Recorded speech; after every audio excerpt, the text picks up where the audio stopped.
एक दिन राजकुमार सिद्धार्थ अपने चचेरे भाई देवदत्त के साथ बाग में घूमने के लिए गए। जहाँ सिद्धार्थ कोमल हृदय का बालक था, वहीं देवदत्त झगड़ालू व कठोर स्वभाव का था। सिद्धार्थ की सभी प्रशंसा करते थे।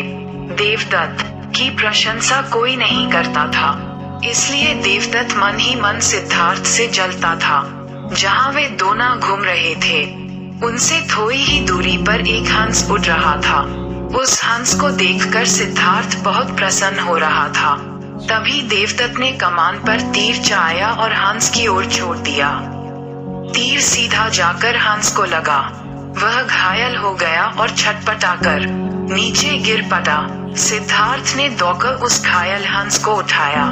उसने हंस के घायल शरीर से बह रहे लहू को साफ किया और उसे पानी पिलाया। तभी देवदत्त वहां आ पहुंचा। उसने क्रोध से सिद्धार्थ की ओर देखा और बोला, इस हंस को चुपचाप मुझे दे दो सिद्धार्थ, इसे मैंने तीर मारकर नीचे गिराया है।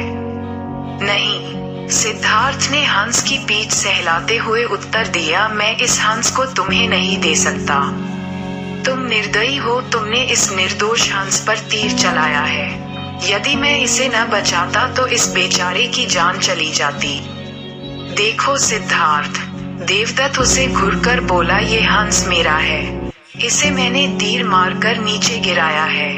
इसे चुपचाप मुझे दे दो, यदि नहीं दोगे तो मैं राज दरबार में जाकर तुम्हारी शिकायत करूंगा। सिद्धार्थ ने उसे हंस देने से साफ साफ मना कर दिया। देवदत्त राजा शुद्धोधन के दरबार में जा पहुंचा और सिद्धार्थ की शिकायत की। शुद्धोधन ने उसकी शिकायत को ध्यानपूर्वक सुना, फिर सिद्धार्थ को बुलावा भेजा।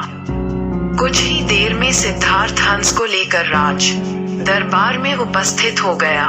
राज दरबार के ऊंचे सिंहासन पर राजा शुद्धोधन बैठे थे। आसपास के नीचे आसनों पर राज्य मंत्री तथा अन्य पदाधिकारी बैठे थे। कई सैनिक हथियार लिए द्वार के निकट खड़े थे। शुद्धोधन के संकेत करने पर देवदत्त सिर झुकाकर बोला, महाराज, जो हंस इस समय सिद्धार्थ के पास है वह मेरा है। इसे मैंने तीर मारकर पृथ्वी पर गिराया था। सिद्धार्थ ने इसे उठाकर इस पर अपना अधिकार कर लिया है। ये हंस मेरा है, कृपया इसे मुझे दिलाया जाए। राजा शुद्धोधन ने सिद्धार्थ की ओर देखा और बोलने की ओर संकेत दिया। सिद्धार्थ ने सिर झुकाकर शांत स्वर में कहा, महाराज, ये हंस निर्दोष है, ये बिना किसी को कोई कष्ट दिए उड़ा जा रहा था। देवदत्त ने इसे तीर मारकर घायल कर दिया। मैंने इसका उपचार किया है, इसके प्राण बचाए हैं। मैं समझता हूँ कि प्राण लेने वाले से अधिक प्राण बचाने वाले का अधिकार होता है। मैं आपसे प्रार्थना करता हूँ कि यह हंस मेरे पास ही रहने दिया जाए। मैं इसे बिल्कुल स्वस्थ करके आकाश में उड़ा देना चाहता हूँ। शुद्धोधन ने अपने सभासदों से विचार विमर्श किया। वे सभी एक ही स्वर में बोले, महाराज, राजकुमार सिद्धार्थ का कहना बिल्कुल ठीक है। जीवन लेने वाले से बचाने वाले का अधिक अधिकार होता है। अतः हंस राजकुमार सिद्धार्थ के पास ही रहने देना चाहिए। राजा शुद्धोधन ने सभासदों की बात मान ली।